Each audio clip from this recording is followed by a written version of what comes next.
Hello and welcome to the strangest gig I've ever played. True tales from the studio and the stage. I am your host, Chris J. Norwood. Our guest with us today is the legendary, the Reverend Shawn Amos. Shawn has had an extraordinary career in the music business, doing everything from blues musician, A&R, author. He's done it all. He's seen it all. And I had just such a fun conversation getting to hear about it, and I think you'll enjoy it. So let's dive in. Here's Shawn Amos. Yes, welcome back to The Strangest Gig. Again, I am your host, Chris J. Norwood. And we've got a fun one today. But before we get into that, I want to remind you and let you know that my band, The Knockdown Dragout, we have a show coming up Friday, December 6th at the legendary Longhorn Ballroom in South Dallas. We will be opening for the great Mark Broussard. It is going to be a really fun show. I can't wait for it. This place is legendary, and it's going to be a whole lot of fun. So get your tickets now. Come see us, longhornballroom.com, I believe. And yeah, it'll be a good one. If Shawn Amos's last name sounds familiar to you, that's because you may recognize his father's name. It's Wally Amos. Most people will know Wally from the Famous Amos cookie brand, the delicious cookie brand. But Wally was also the very first black talent scout in the entire country. He got his start in the mailroom at William Morris and worked his way up. Worked with such greats as Marvin Gaye and the Temptations and so many others. And so Shawn grew up around a lot of that greatness. In the 70s, Shawn went on to forge his own path in the music business. He's worked in A&R for both Shout Factory and for Rhino Records, working with such greats as Solomon Burke, the soul singer, with Herb Alpert, with the Dirty Dozen Brass Band, with Matthew Sweet, and also with the late, great, recently departed Quincy Jones, who passed away shortly after we recorded this interview. He's also an acclaimed author, having written a couple of books, one of which is entitled Cookies and Milk, a children's book, loosely based on his life growing up in the 70s in LA. And on top of all that, he is a widely acclaimed and accomplished blues singer and songwriter. His two most recent albums, Soul Brother No. 1 coming out earlier this year, and a live album, Vivir en España, which he just released this past month. Both excellent records that I highly encourage you to check out. We get into all that and more. It is a fascinating conversation, so let's dive right in. Here he is, the great, the Reverend Shawn Amos. Thank you so much for coming on the podcast. I really appreciate it. Yeah, man. Been Good looking to see you forward to again. this. Tell me about your current gig. You just had a live album come out. So tell me about that. I've done 2 albums this year. Yeah, I had a studio album come out in May called Soul Brother No. 1, which is I've lost count now. Maybe it's my 5th album as the Reverend Shawn Amos, which is my blues persona. Okay. Or persona sounds weird. You know, my blues material. I've been releasing under that name, and then in September, on my birthday, September 13th. Oh, wow. Happy birthday. Thank you. I put out a live album called Vivir en España, which is, I wasn't planning on doing it. I toured in Spain in February of this year. And it's funny, the gigs, I was actually having some physical troubles during the tour. Yeah. But a buddy of mine, Pat Krause, who's a dear friend of mine as an engineer, flew over for the last bunch of the shows when I was finally feeling better on the tour, and he recorded them for us, cool. just for posterity. So you didn't intend to put out live? Not at all. It sounds great. Yeah, he recorded for posterity. Thanks. And so he came back home. He lives in Nashville, and he mixed a bunch of them up for me. And I was like, wow, these sound really great. And the band I took with me is a trio fronted by a guy named JT Lux, who's an up-and-coming guitar. He's from Sacramento, but he lives in Nashville now. And he just got signed to a label, and he's just kind of on a rise. Yeah. And so I thought it might be interesting to sort of put that out. It kind of captures him at a moment in time, I think. If I'm correct as to where his star is going to go, it might be a cool little moment in time for him. Yeah. It captured a vibe for us. And I really loved how the songs just got reinterpreted, this sort of powered trio kind of format. They're a lot it's a little different than your album material, at least the way it's more like rocking, and it's more in your face, and it's just which I loved it. And so I just thought, and to me it sort of proves like the durability of the songs. You know, the songs can be played in any number of ways, but I think all the best songs should be that way.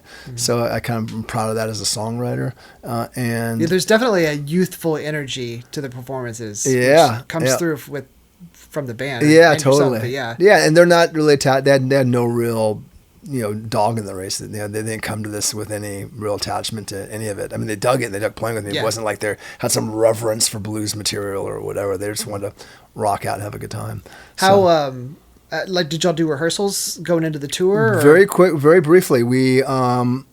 I flew to Nashville to meet. They all live in Nashville, so I flew to Nashville. We rehearsed for just 3 days, and we did one gig in Nashville the night before we flew to Spain at a club, The Basement, and that was it. Yeah, man. So it was just run and gun. Had they ever toured overseas before? Was that their first time? First time any of them been out of the country. Yeah. Yeah, it's great. That's fun for them. Super fun to Were they like give them the experience. Kids going hog wild, or they were really together, man. I mean, that's cool. they work hard. They take it really seriously. Yeah. They take, in some respects, they take it more seriously than my regular band, The Brotherhood, who have been around the block a few times. Sure. But after every gig, they were in their head thinking about how they can improve stuff, and they're woodshedding in their hotel rooms. They were in early and in the van first thing in the morning. Yeah. And, they were on it. That's they were on cool. it. Yeah, they're really appreciative to have the experience. They're really grateful, and it was interesting. The age difference.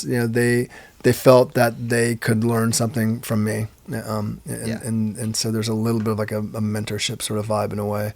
And for me, I just they gave me a bolt of energy for sure, and sort of forced me to be on my game because they were playing hard and playing fast. I'm like, okay, I better keep up here.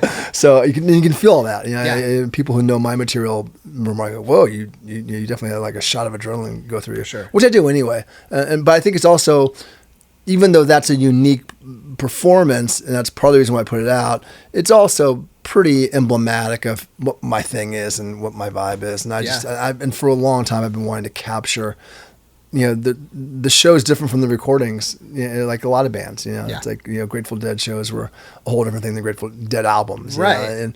And so I've always wanted to capture the live thing I do, and haven't quite had anything that is really, I felt great about. And so this one I'm like, okay, well, even though it's not like, typical, a typical Rev Shawn Amos performance, it's still, a lot of it's in there and it's unique. And I'm like, let's throw it out there and just, see how people respond. And people have been digging it. That's I like having a little keepsake of, a little tour postcard. Exactly. A little moment in time. Yeah.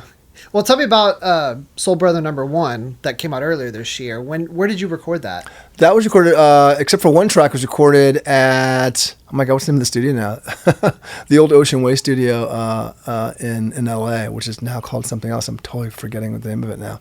It's a legendary studio. Not Ocean, Ocean Way, where Frank Sinatra recorded all his legendary albums, and the Chili Peppers have recorded there, and the Beach Boys recorded. It's funny. I years ago I was an A&R guy for a label called Rhino Records, and I did A&R for a label called Shout Factory. Yeah. And one of my first A&R assignments when I was at Shout was overseeing Solomon Burke, the late great soul singer. I ended up overseeing his last 3 albums, and the first one we recorded in the same studio where I recorded Soul Brother #1. That's fun. So that was really sweet, a full circle for me. Gorgeous studio and great player, Steve Ferroni from the Heartbreakers. Yeah, he's fantastic. And Everett White Band was on drums, and Jerry Say Wizard from a really sort of the band called Mother's Finest, which is kind of known to music. He's like a musician's musician, and people who are in the know about Mother's Finest. They're the sort of Atlanta sort of funk rock band from the 70s. That was sort of like the forebears of Living Color and sort of a lot of the sort of Black Rock Coalition stuff. They were there like 20 years before that, or at least 10 years before that, and they were opening up for Aerosmith in the 70s, and they were going to be the next big thing. They were signed to Sony, Columbia Records, and they were going to be the next big thing. It didn't quite cut for them, although they still play and still together. They're still great stuff. But Wizard's a monster on bass, and so he and Steve were just this amazing funky rhythm section. And Steve's such a pocket drummer. He's pocket, but he's strong, man. I mean, Wizard called him a mountain. He's like a mountain. He doesn't move. He's like a mountain. You just know he's there. I mean, it's so like he's just this force that has the strength and pocket, but he's funky. He's funky, and the album was intended. I wanted to sort of bring blues and funk together in a way that I was hearing in my head, and I wanted to tell some stories that were. I hate calling it a political album because it's not political, but it's certainly an album that I wanted to dive into my own racial identity a bit and talk about identity and talk about pride, in who you are. In my case, Black pride, but just the idea of being prideful of who you are, being understanding of other people's pride, allowing space for everyone. That's great. And so sort of some big ideas, but all cloaked in this sort of 70s funky vibe, because that's the era I grew up in. Yeah. It's a little bit an extension of the book I wrote. I wrote this kid's book called Cookies and Milk. Yeah. That's semi-autobiographical, and it's based in the 70s, which is when I grew up in Hollywood. And so I think what was happening, I only know this in retrospect now, but I think I was so in that headspace from the book. I just was stuck there, and so the album is in some respects like an extension of the book, and me further exploring and really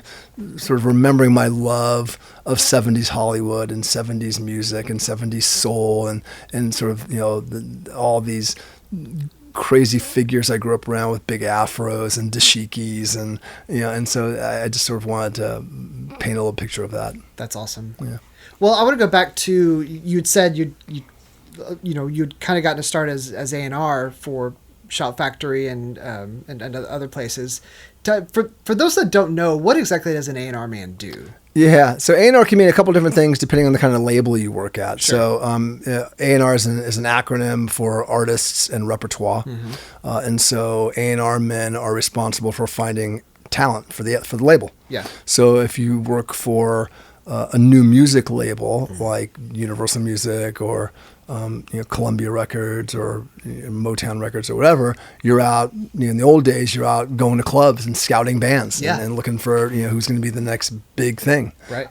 Or you're getting cassettes sent to you in the mail or by agents, you're getting pitched. So you're just looking for music. And there were really, the gatekeepers and the tastemakers, right? Because this is in a world that was where it wasn't democratized like it is now. Anyone can just throw up music on Spotify or Apple Music.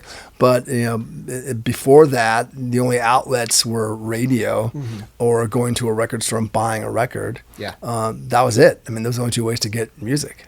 Listen to it on the radio, go buy it on a record. And so those A&R people were the gatekeepers of what the public heard. Yeah. And in a lot of and there was no data. It wasn't algorithmically driven or data driven. It was just a lot of gut feelings. Just gut, man. It's just like, there's something about this I like. And you had to sort of, you had to sell your peers within the label because, you're an A&R guy. You come and go, I've got this great act. And the salesperson and the radio person at the label and the promo person and the label president, they're all have to agree with you, right? Yeah. So you have to state your case to those people, and then you make the album, and then you gotta then convince radio to play it, and you have to stick with it, and it may flop, and you give them a second album. So these A&R people were real champions of bands, and they were lovers of music. It's kind of all that's all it was about, because it's so subjective, right? Sure. This guy's great. I'm telling you, Bob Dylan. I'm telling you, he's great. His voice sounds like shit. I'm telling you, he's great. I mean, imagine, right? Yeah, absolutely. You had to really throw down. So that's still, there's some version of that still exists in labels today, although a lot of it's scrolling TikTok and scrolling playlists and looking for someone who's got, oh my God, this kid's got 5 million spins on this thing. Let's talk to him. So it's a little bit different. I worked in A&R in a reissue label. So Rhino Records and Shout Factory were reissue labels. Gotcha. And again, in the days before Spotify and digital, the prevalence of digital platforms, we were putting out two kinds of music. Either one, putting out greatest hits collections or box sets, if you remember box sets, multi-disc collections that were retrospectives of bands or artists' careers. So we're putting out that stuff to sort of resurface music that may have been forgotten or was on the verge of being forgotten. And then on the other hand, we were putting out new music by older artists, by legacy artists. So these artists have been around for a long time. Maybe they didn't have a label deal anymore. They still had audiences who were interested in them, but the audiences weren't big enough to warrant like a major label deal. Yeah. So hence Solomon Burke. So what was your involvement with those records? So those sometimes I was looking for those kinds of legacy acts and bring them to the label. Oftentimes I would get pitched by their managers. I get a call from Matthew Sweet's manager. Matthew Sweet is a 90s power pop guy. Yeah. Hey, Matthew wants to make a new album. What do you think? And I go, that sounds kind of cool. Let's talk. Right. So I'm sort of fielding requests from artists or their representatives. And then whoever we signed, I would work with them to figure out what are we going to record. Most of these artists, Matthew's a little bit of an exception, although he did a couple cover albums with me and Susanna Hoffs. These Under the Covers albums I oversaw. But I'm helping them pick material. Like what songs should we put on the album? Who should produce it? So for the Solomon, did you pair Solomon with Don Was? Yeah. So Don was a fan. So that was interesting. Don was friends with Richard Foos, who ran Shout Factory. He was also the founder of Rhino Records. So he and Don were friends, and Don and Richard together were big Solomon Burke fans. Yeah. And they both believed that Solomon was, the best American soul singer who ever lived. Yeah. And so so Richard wanted me to talk to Don to see if he might be interested. And of course he was. And so I brought I remember driving out to Solomon's house with Don Was for that first meeting, and to see if they would hit it off and there'd be a connection, and there was. And it's a funny story. So the irony is that my father, back in the 60s, before I was born, was an agent for the William Morris Agency. Yeah. And he booked the Motown acts, and he brought the Animals on their first U.S. tour. Yeah. He booked Simon and Garfunkel, and he booked Solomon Burke. Okay. Yeah. And I grew up hearing about Solomon Burke through my father. That my dad would say that Solomon would never play a gig unless he had the popcorn concession. He had to be able to sell popcorn at his gigs. Because he'd often make more money selling popcorn than playing the gig. Which is kind of like still the case probably for a lot of artists. That's funny. And so I heard all these crazy stories about Solomon growing up. I never met him. Yeah. And so, and he didn't know about me at all because I wasn't even born when my dad and him were working together. Yeah. So the first day we had the meetings, Don and I walk into Solomon's house, and I said, I'm going to blow your mind right now, Mr. Burke. and I go, I'm Wally Amos' son. He's like, oh my God! And that began this amazing relationship we had. He became the godfather to my oldest daughter, and he was just an amazing guy. Yeah, and he embraced me. His whole family embraced me. So you're finding the producer, you're finding the songs. Once the producer takes over, they have opinions about where to record it, how to go about it, and you're just being a facilitator. You're hopefully you're avoiding too much conflict, but when there's conflict, you've got to sort of broker that. You're a little bit of a diplomat. Sure. If the artist calls you up and says, this producer's driving me crazy, you got to tell him to back, these kinds of things. Yeah. So it's a lot of diplomacy, it's a lot of peacemaking, and it's knowing when to insert yourself creatively into the process. Hey, what if we had this guy play guitar? And you're looking for ways that are going to be always musically beneficial and make them better, but you also have a little bit of a marketing hat on and go, hey, if you did a duet with this person, it'd be cool musically, but she also sells a lot of records. Yeah. And so you're trying to balance art and commerce the whole time. It's fun. It's a great gig. And you worked with Quincy Jones too. What was that like? It's another of my father's relationships I didn't know at the time. Oh, yeah. So when my father was at William Morris, Quincy was the head of A&R for Mercury Records. Mm-hmm. And Quincy, I think, signed my mother. My mother was a singer who was signed to Mercury Records. She never got anything released commercially. They were doing a bunch of demos with her, and then it never happened. And I believe Quincy signed her, although I can't prove it. But Quincy and I met...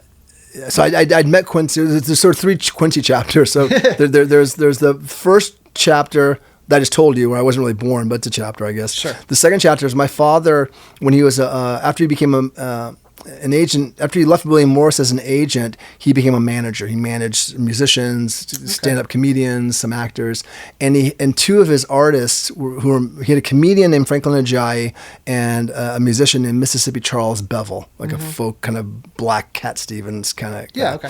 And both of them, he got recording deals with A&M Records. Yeah. And A&M Records had this lot in Hollywood, this really famous lot that's now the Jim Henson lot. Okay. That was originally Charlie Chaplin's studios in Hollywood. Gorgeous place. And this lot had little bungalow offices that they would give to various people who had deals with the label. Yeah. So my dad had an office on A&M, and next to him was Quincy Jones's office. Okay. And so they were side by side. And by this time I was 5, 6, 7 years old, and I was running around the lot all the time when I hung out with my dad. So I'd bounce into Quincy's office and bounce in Herb Alpert's office and walk into studios, and it was just like my playground. Yeah. Having no idea what the legacy I was seeing. It just went over my head at the time. Anyway, so that was chapter 2. Chapter 3 is I'm working at Rhino, and Quincy has just finished his autobiography, and he wants to put out a box set compendium to the autobiography. So it's his career retrospective. Yeah. So the things he's produced for Michael Jackson, for Paul Simon, for Brothers Johnson, his own solo material, some of his score work, Color Purple, etc. And so I get assigned, and the woman who's running his sort of entertainment operation is a friend of mine from a previous gig that we had. Yeah. We both worked at Walt Disney Pictures together. And so she called me up and said, hey, Quincy wants to bring this project over to Rhino. What do you think? I'm like, yeah, absolutely. Yeah. And so I oversaw his box set. That's cool. And playing that similar kind of, and in that instance, when it's not new recordings, it's sort of trying to provide some objectivity and like, hey, you can't leave off your biggest hit off the box set, or or you can't. I mean, I had one argument with him, which he got really upset with me because he wanted.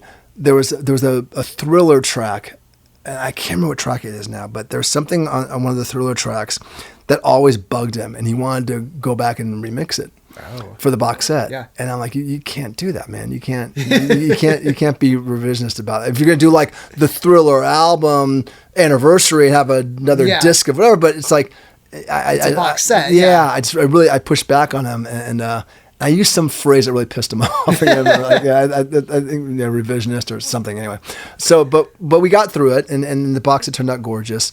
And then after that, he had a foundation called the Quincy Jones Foundation, and he called me up to his house and he asked me if I'd run his foundation. Yeah. And I said no because I didn't know anything about doing that.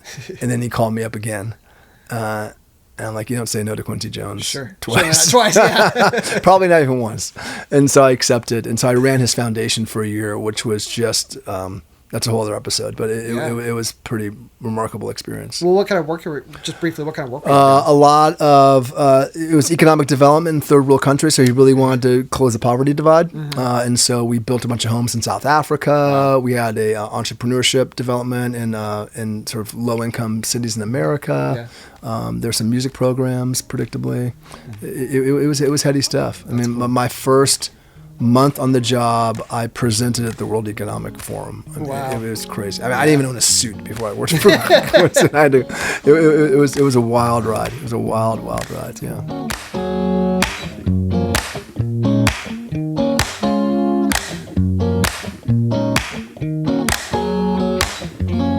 I'm really sorry to hear about your dad's passing. Oh, thank you, man. And I want to ask, obviously, for those that don't know, your dad was Wally Amos, Famous Amos, yep. as you mentioned. And most people will know him from Famous Amos Cookies, but I'm interested in his time you mentioned as a talent scout. Yeah. Were you around while he was doing a lot of that stuff? I was around for the tail end of it. So he was the first black agent in the business. I mean, first black. Business, yeah. There was 19. That's a remarkable feat. Yeah, for sure. And so he was.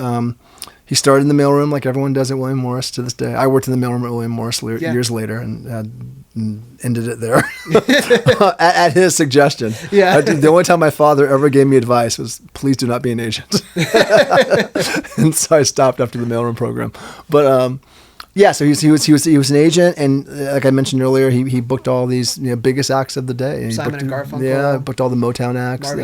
Marvin Gaye. He booked what was called the Motown Review. So Motown had this review show, and so you'd go. It was a variety act shows, all the Motown acts. So you could see Stevie Wonder, The Temptations, Marvin Gaye, Supremes, all on one bill. And so he booked that tour, the Motown Review, and became friends with a lot of the artists individually. Lifelong friends, and Solomon and on and on. So I was not born during that period. That's when he met my mother, was during that period, because he went to go scout my mother, because he heard about a singer who was looking for, it might be worth representing, and he didn't want to represent her, but he wanted. He didn't want to represent her, but he wanted to represent her. Yeah. So he represented her in a different way. So I was born. So he was also booking a South African trumpeter named Hugh Masekela, who some people might know. He toured with Paul Simon on the Graceland tour. Maybe no audiences that, but he was a legend in South Africa, and like many black artist in South Africa, also as a political figure as well. And at the time, my dad was booking him. He had a hit with this band called The Fifth Dimension called Up and Away, My Beautiful Balloon. Yeah. Like, up and away, my beautiful balloon. And Hugh wanted to start a record label. And so my dad was in line to be the head of the music department at William Morris. They passed him up for the promotion because they didn't think that a black guy heading the department would go over well with the other white agents. Sure. So he quit. And he was going to run Hugh's record label. Yeah. And he said, let's move to LA. I want to move to LA. Start a record label. So he picked me, who I was a few months old at that time, and my mom up, and we moved from New York to Los Angeles. And when we all got to Los Angeles, Hugh changed his mind and said, no, I'm going to go different. I'm going to go a different direction. Yeah. So he was stuck in LA without any clients, any work, and he just started hustling and picking up clients. So he became this personal manager for, like I said, this sort of, cadre of, actors and musicians and comedians. And I remember those early days. So I remember I spent that comedian Franklin Ajayi I told you about, who was signed to A&M Records. He recorded a live album at the Comedy Store, which is this legendary LA comedy club. I was 7 years old, 6 years old, asleep in the booth in the back of the comedy club while the album was being recorded. Wow. I would go to sound stages and recording studios, and that was my life with him. So I've really fond memories of that, and it really instilled in me just that was the business. That was the business I knew. The business of entertainment, and I didn't see the glamorous side of it because I wasn't allowed to go to those things. Like the premieres and so I saw everyone doing the work. Right. I saw people in the studio like trying to figure out how to get the right drum sound. I saw people at a TV studio, doing their blocking for the live show at 11 or whatever. Yeah. And so I just saw all these different positions: the camera people, the grips, the gaffers, the soundman, the front of house, the monitor guy, the engineer, all these people. And I saw how many people it takes to get these things done. Yeah. And I just saw it as a business, and a really cool way to make a living, and not really get. And I still don't. I still don't really get caught up in the glamorous side of it. I have very little interest in sort of the front end of it. Right. What happens. I mean, I love marketing and sort of the sort of problem solving, how to get people to hear what you've made. Right. But from an ego standpoint, I'm not really fed by that. I love making stuff. I think it got really informed by just my dad bringing me around with him everywhere he went. So you've obviously done a lot in the music business, from A&R to musician, songwriter. You've written books. Tell me about your strangest gig. Yeah, I was thinking, it's funny. So, I think the early gigs are always the strangest. I was thinking about this morning when I was getting ready to come over here, and the strangest gigs to me are the ones when you're just starting to play, because you're still learning how to do it, and you don't have any leverage really. Yeah. No one knows who you are, so you take whatever you can get. Yeah. And so you play in these just weird circumstances. Sure. I remember playing in a mall. I mean, that's kind of was a common thing back in the day. I remember Tiffany and these female teen artists, did mall tours. Right. But I remember playing in a mall with all of this Christmas decoration stuff around me, and the Santa Claus at the front of the stage, and I'm playing like my blues music to this like mall, and no one's listening at all. I'm just basically there while there's this line of kids waiting to sit on Santa's lap. Just like stuff that's just in retrospect kind of humiliating. Sure. But you're just doing it. I had a residency at a Beverly Hills hotel called Mr. C. for months.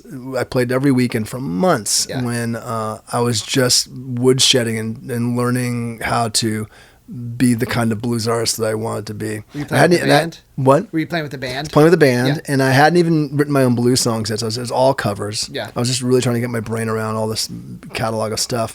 And I was in the hotel lobby, and there was a big glass pool table in this lobby that they'd spent like tens of thousands, like this handmade glass, chrome, super modern pool table that was sort of the centerpiece of this room. And it was right in the middle of the room, and we were behind it. Yeah. And so you never could get any audience next to you. Right. And people would just play pool. The pool table was the attraction. Like we were like the backup for the pool table. Yeah. And people would come and play pool. And again, it's like no one's paying any attention to what we're doing. Right. And it's just humiliating on some level. And we did that for 3 hours a night, 3 days a week for months. Yeah. For months, just but we learned so much. Yeah. And learned how to work a room to some degree.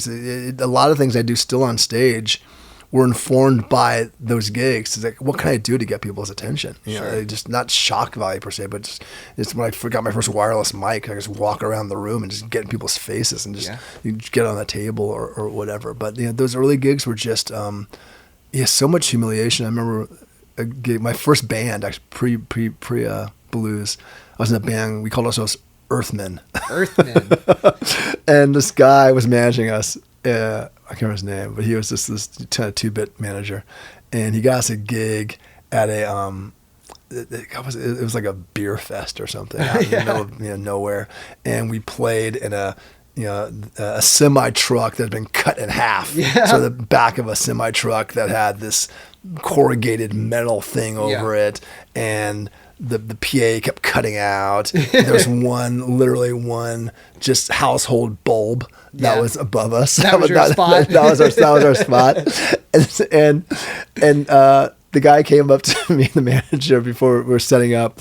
He's like, he pointed at the bulb. He's like, "That's your light. Remember your light." I'm like, "Thanks, man. That's not my biggest problem right now." You're just trying not to fall off the back of the semi. Exactly. Just remember, just stay in the light. Stay in your light. Don't, So those early gigs were just full of humiliation. But they build character, right? I mean, they sort of. They're also like the most. Quincy told me, it's like cherish your mistakes. Learn from your mistakes, and the mistakes you make in those gigs and the things that feel so demoralizing. God, man, you learn exponentially. Yeah. You learn exponentially. And I grew so fast as a performer, as a singer in those early gigs because they were just humiliating. Yeah. Humiliating, every one of them. Would you trade them? Like, would you do? Was there anything you do way. differently? No way. Yeah. No way. And they're all great stories, right? I mean, you have a podcast out of it. Yeah, I mean, it's like a wealth of stories, right? Who doesn't have? I mean, it's and I guess it keeps going on, right? It's not about like the worst gigs, but there's just always so many bizarro, weird, gig stories and road stories. That's part of the joy of doing it. Yeah. It's just not knowing you never know what you're walking into. Even if you know, you never know. I mean, it's just always, you walk into this strange club and this strange venue, and it's always new people and new sound system, and you just never know what you're going to get. You never know what you're going to get. That's cool. I read you played The Tonight Show with Herb Alpert and Motley. How was that? Yeah, that was great. That's amazing. Herb, I have a few chapters with Herb as well. My A&M chapter, kid on the lot. And then when Herb is the A in A&M Records, the famous record label. A, Herb Alpert. M is Jerry Moss, his business partner, who passed away recently.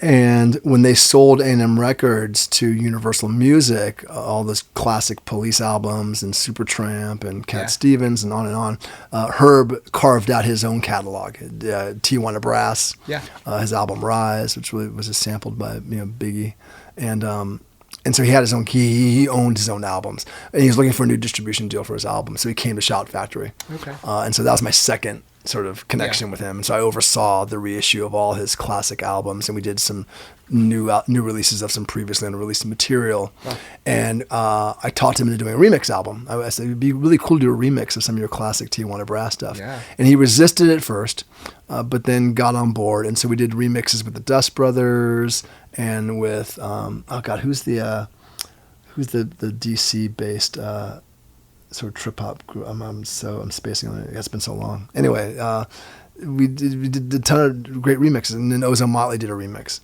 And we, as part of the promotion for the album, we got him on The Tonight Show, which Jay Leno was hosting at the time in LA. And I didn't play on I oversaw it, but I didn't play anything on the record. But when it came time to go on, he thought I'd look good on TV, basically. I play guitar. I mean, I could play the part. It was a simple acoustic guitar part. I'm not a guitar player.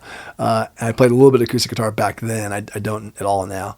But I think he just wanted to cast someone who looked good. Yeah. He thought I'd look good. I had like bleached blonde hair at the time, and and maybe he knew me. And maybe he thought I'd make him a little more comfortable because someone familiar. I don't know, but so he brought me on, and I wish I could find it somewhere. It was funny. There's one moment I turned my back to the camera because I was jamming out with Astru.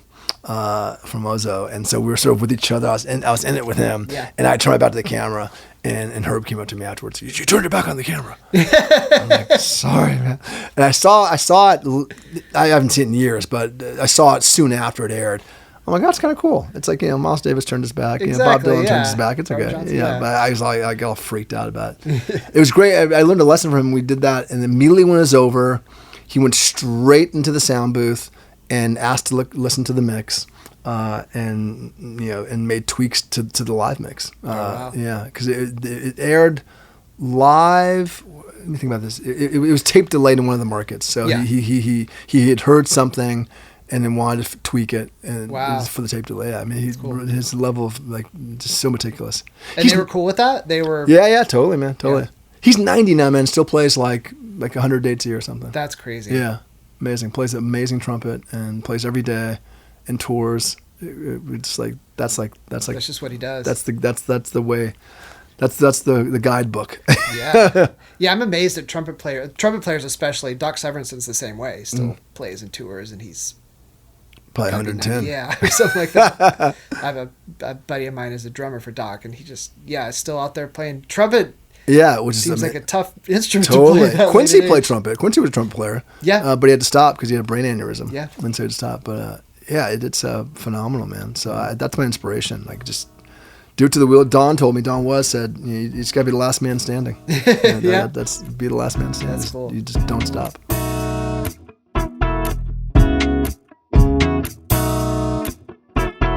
Tell me about your dream gig. You've done, you've had an amazing career at this point. What would your dream gig be? What would it be? Or what was it? I mean, I still have dream gigs. Whatever that means to you. Oh my God, dream gig. I'd love to play with Buddy Guy. I don't know if it'll happen. He's getting close to the end there, but I'd love to play with him. I'd love to open up for Gary Clark Jr. Yeah. That would be a lot of fun. Dream gigs. I've had some wonderful gigs, man. That Spanish album I put out, I mean, another reason why I put it out, aside from just, it sounded great and it's fun to put out, is like some of the best gigs I've ever had have been in Spain. Yeah. And the crowds were receptive. And they're just, I played this, and I still think about this gig. I played a bull ring, at 2 a.m. Wow. To a packed, it was like 5,000 people, just packed. And it was amazing, and they're all chanting at the end of it. Ole, ole, ole, ole, ole, ole. I mean, every single one of them was just right there. I mean, I'm actually, they were like in the palm of my hand, because it wasn't the palm of my hand. We were just all totally connected. I've never had gigs like that where like from just note one, the audience is just there. Yeah. And they're just. Their hearts are just wide open. It's not like entertain me, motherfucker. It's just they're like there's this gratitude. There is this involvement. there is this reciprocity that's just it doesn't happen in a lot of places. It happens at times in other places, but it's like every time in Spain. Yeah. And so it's that.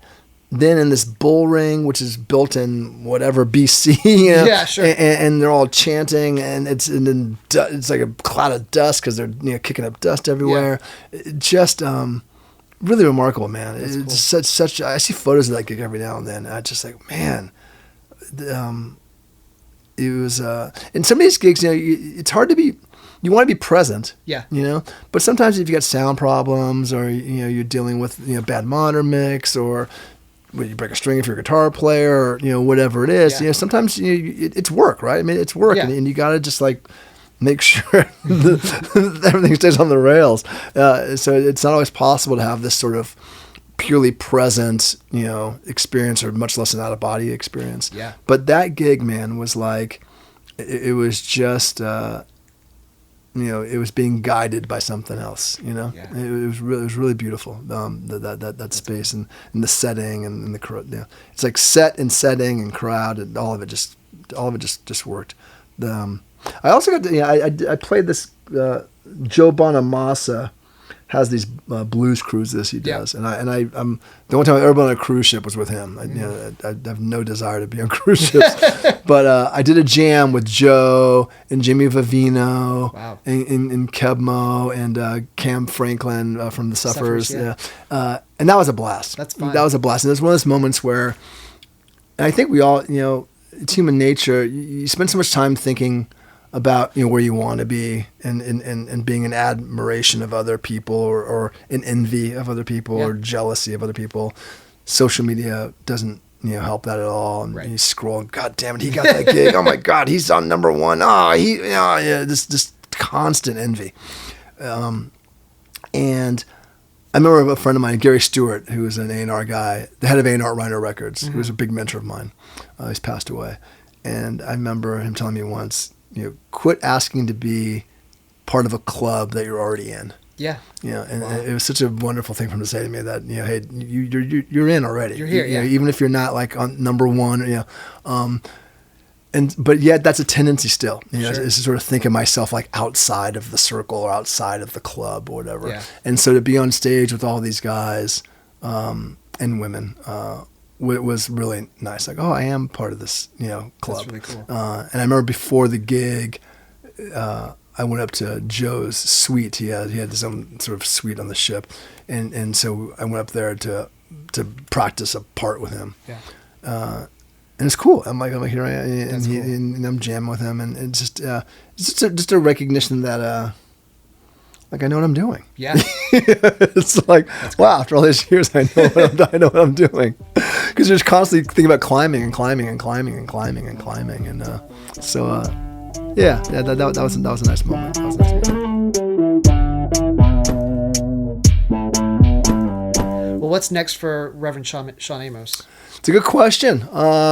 I'm playing a gig at the Devil's Backbone down in Wimberley. Yeah. In a couple of weeks, which will be fun. I think it's my last show for the year. Starting to book next year. We'll see. Great. I'm writing a third book that I'm woefully behind on, so I need to finish that. What's it about? Can you share? It's a story about a family. It's sort of like a veiled Jackson 5 story, but early Jackson 5. So it's about a family of young brothers who live in sort of a lower income area, and they have a domineering father. Yeah. And the father sees them forming a band and getting signed to a label as their way out and having a better life. But not all the brothers really want to be doing it. And so it's sort of the story about family obligation versus family obligation to self. Yeah. It's a little bit of a history lesson about the 60s. It's set in the 60s. Yeah. So it's a little bit of the family goes on the Chitlin circuit to play some gigs. So the Chitlin circuit becomes the means of talking about civil rights and black history a little bit. That's cool. So I got to finish that before I do anything else. I'm slowly thinking about what the next album is. Okay, yeah. Sort of, tiptoeing around that a little bit. That's great. Yeah, it's sort of way, looking for inspiration. Cool. Shawn, thank you so much for coming on. This was really fun. Oh, I love the conversation, man. Thank you. All right, there he goes, the Reverend Shawn Amos. Y'all please be sure to go check out his albums, Soul Brother No. 1 and Vivir en España. 2 excellent albums. Highly recommend. And once again, I want to remind you, the Knockdown Drugout, December 6th at the Longhorn Ballroom. Please come see us, get your tickets. It's going to be a hell of a night. And until next time, remember, no matter your path in this business, a gig's a gig, right?